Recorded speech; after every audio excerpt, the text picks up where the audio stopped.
Welcome to Biggest Spoilars, the destination for exclusive spoilers, latest updates. General Hospital spoilers update for Tuesday, November 4th, reveals that Martin Gray's concession will stun Laura Collins while Jason Morgan and Britt Westbourne face a reversal.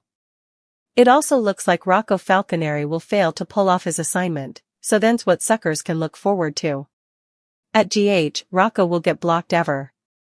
Although Emma Scorpio Drake and Giovanni Gio Palmieri were counting on Rocco to catch Britt's crucial fob for the lab, he may return to them empty-handed, at least for now. There's a good chance Rocco will be intruded, so he may have to abandon the plan or at least delay it until latterly. As for Jason, he'll speak with Britt alone and leave her putatively on the verge of gashes.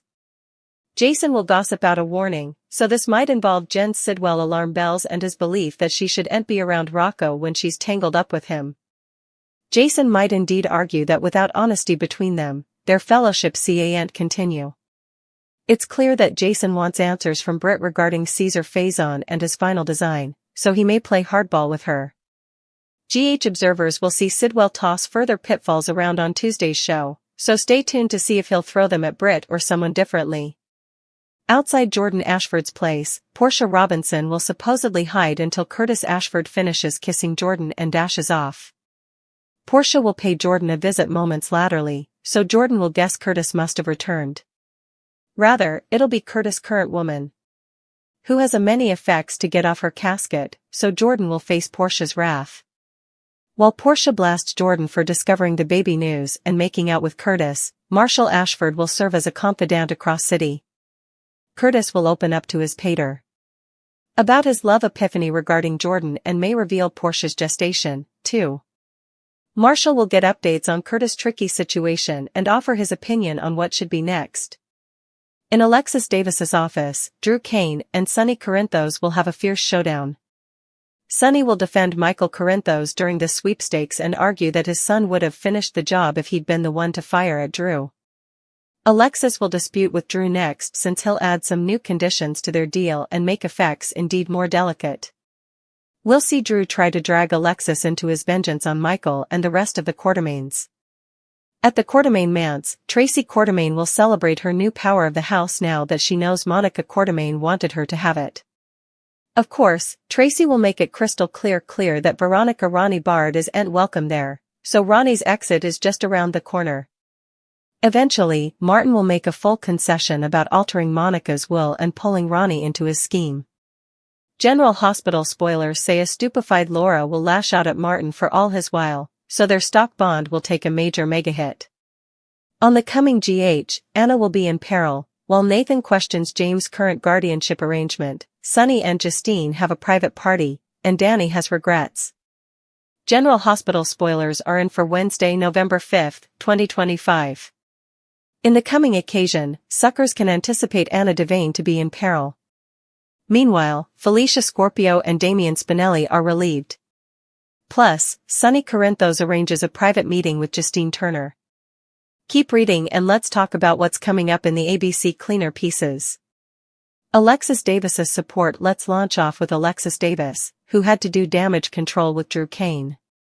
Indeed, though the council tried to get Drew to agree to let Danny Morgan spend time with Scout Quartermaine on the anniversary of Sam McCall's death, he said no. Also, Drew made a trouble to make sure that Alexis backed down, which she did. Meanwhile, Danny will open up to Alexis. The teenager confesses that he feels that he let his mama down. So, that will make Drew's demand indeed harder for Alexis to fulfill. Giovanni Palmieri is the voice of reason over with Tracy Quartermaine. She has the house. Still, she demurred everyone out after they dissented with her treatment of Veronica Ronnie Bard. Now Tracy is in that giant house each by herself. The woman does get a caller, who just happens to be Giovanni Gio Palmieri. The woman declares that there has been a change in fortune. Still, the spoilers also state that Gio is the voice of reason. So, perhaps he convinces Tracy that she's going about this all wrong? Nathan West stunner. General Hospital spoilers for Wednesday, November 5th reveal that Nathan West drops a stunner. Still, it sounds like it's a good one. In a exercise clip, Nathan asks Felicia and Spinelli if they're saying he shouldn't have forced guardianship. Also, the written spoilers say that Felicia and Spinelli are relieved, So, it sounds like perhaps they come to an agreement about James West. Wednesday, November 5th, 2025 suckers will also see Anna end up in peril. In the daily exercise clip, Anna gets into her auto but is struck by chloroform. Also, in Hereafter's exercise clip, Anna tells Jason Morgan that she needs to be the one to take the villain down. Sonny arranges a private meeting with Justine. While Justine looks like she's in heat, the mob master says she can leave if she doesn't feel safe. I don't suppose Justine is going to leave it each.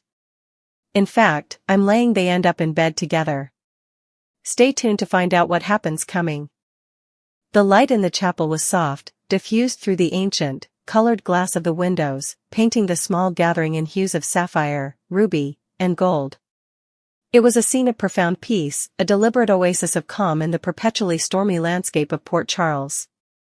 At the center of it all was a baby, swathed in a generations-old christening gown, its face a picture of untroubled innocence. This was to be a day of blessing, a sacred promise, a new beginning. The priest, his voice a gentle, resonant baritone, began the ancient rites. He spoke of cleansing water, of the Holy Spirit, of being welcomed into a community of faith. They were encouraging words, meant to fortify the soul against the trials of the world. He spoke of redemption and grace, themes that resonated deeply with nearly every adult in the room, each carrying their own hidden cargo of sins and regrets. The chosen godparents, Lucy Coe, a whirlwind of passion and occasionally questionable judgment, and Scott Baldwin, a lawyer whose moral compass had spun wildly over the decades but whose heart was ultimately in the right place, stood with uncharacteristic solemnity. They made their vows, their voices firm, promising to guide this child, to protect them from the very kinds of dramas that defined their own lives.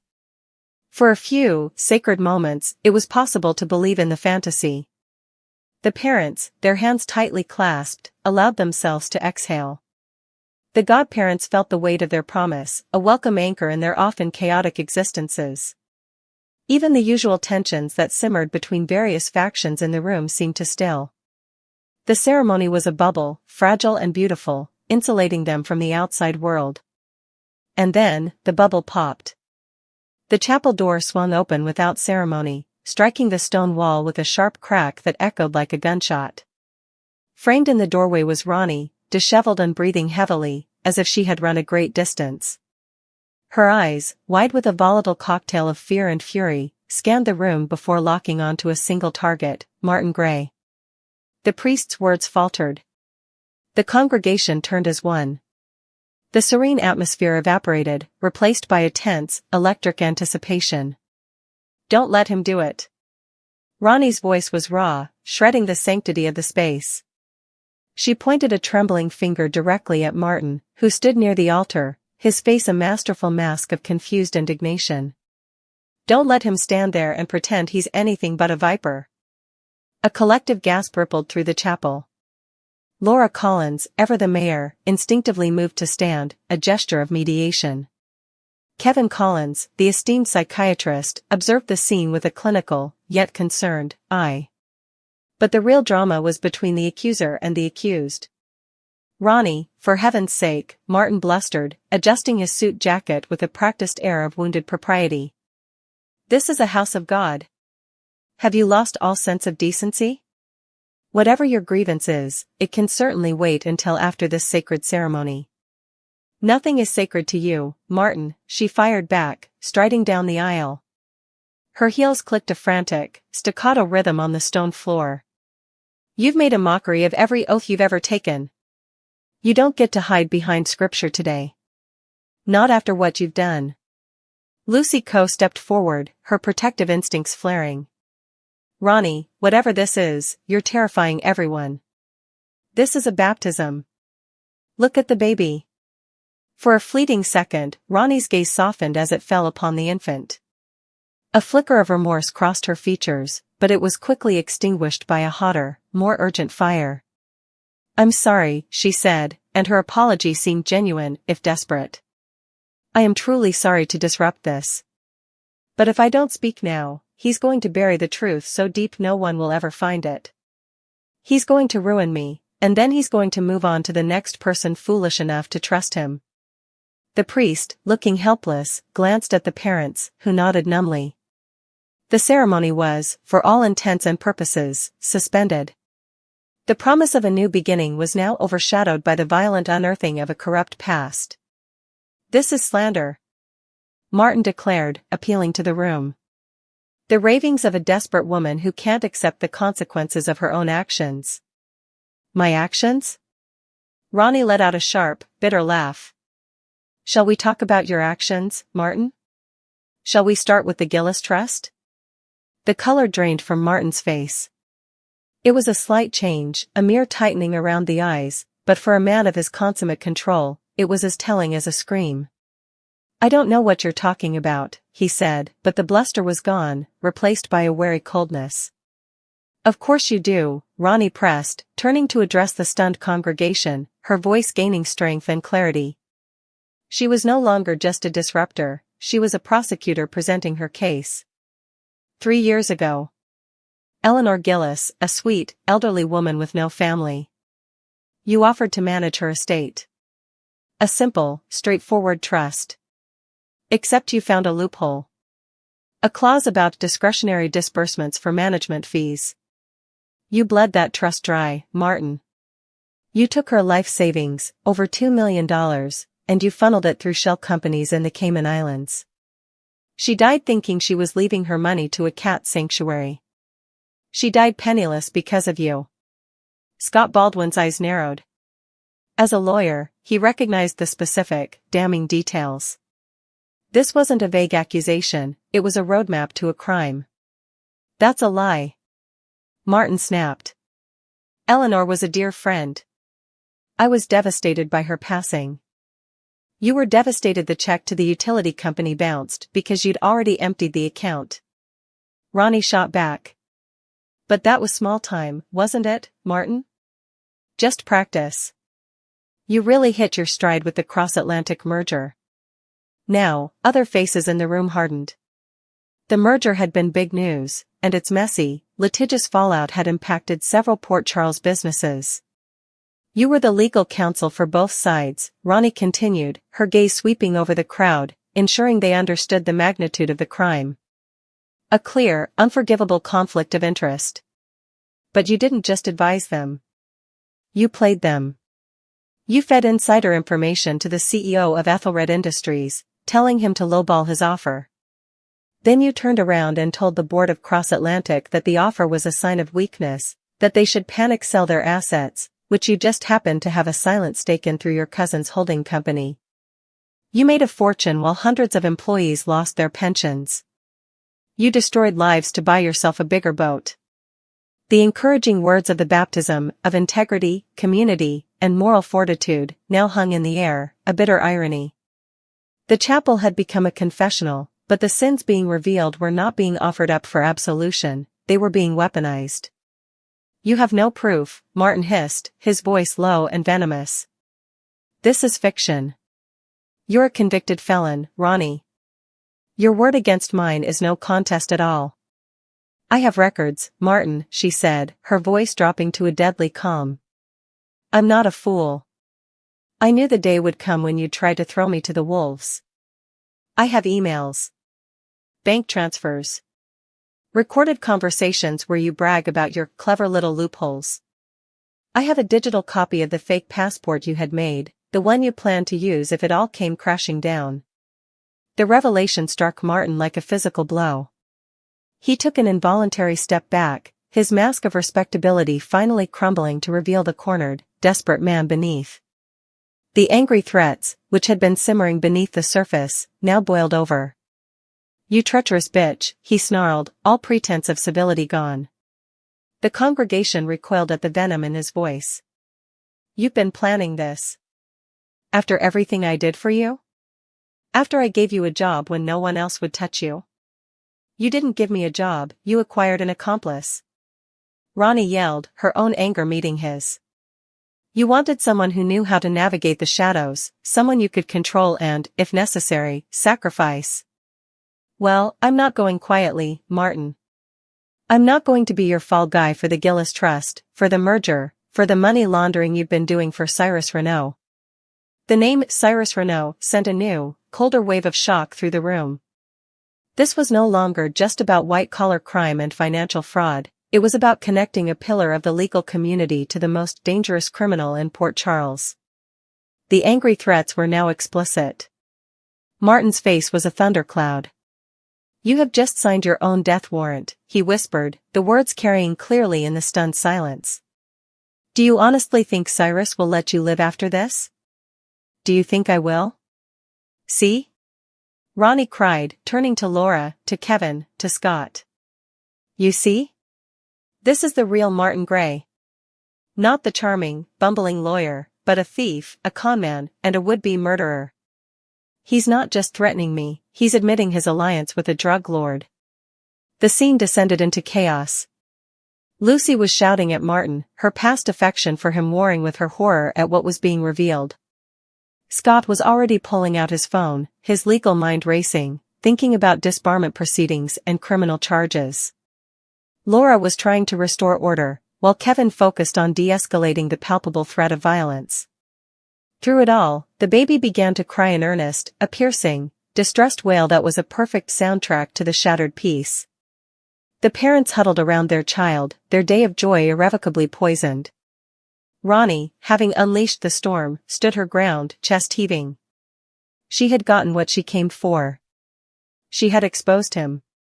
She had dragged his crimes from the shadowy boardrooms and back alleys into the holy light of the chapel, ensuring there were too many witnesses for him to silence. But her victory was Pyrrhic. The encouraging words of the priest, meant to be a shield for the child, had provided no protection from the adult world's corruption. The baptism had begun with a blessing, but it had ended with an indictment. Martin, isolated and exposed, looked from one horrified face to another. He saw the trust he had spent a lifetime building evaporate in an instant. His career was over. His freedom was in jeopardy.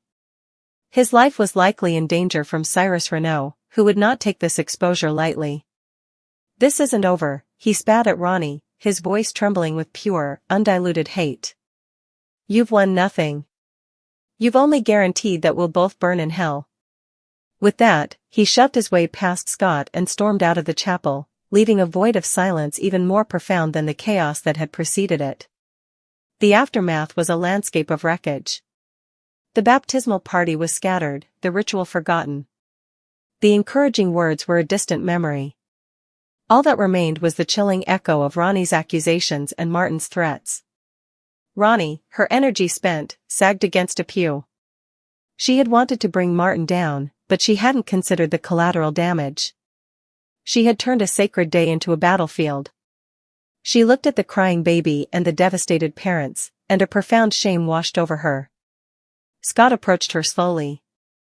"Those records, Ronnie," he said, his voice all business. "Where are they?" "Somewhere safe," she murmured, not meeting his eyes. "Copies are with my lawyer. To be released if anything happens to me." The exposure was complete, but the danger was just beginning. Martin was on the loose, desperate and connected to a vicious criminal empire. Cyrus Renault would now see Ronnie as an existential threat. The truth was out, but it had not brought peace, it had declared a war. The baptism had intended to wash away sin, but it had only managed to expose a festering wound at the heart of Port Charles. As the family huddled together, seeking comfort in the midst of the scandal, one thing was certain: the promises made at the font that day, of safety, community, and faith, had been broken before the holy water had even dried. The path to justice, and survival, would be paved with angry threats and stained with the consequences of Martin's crimes.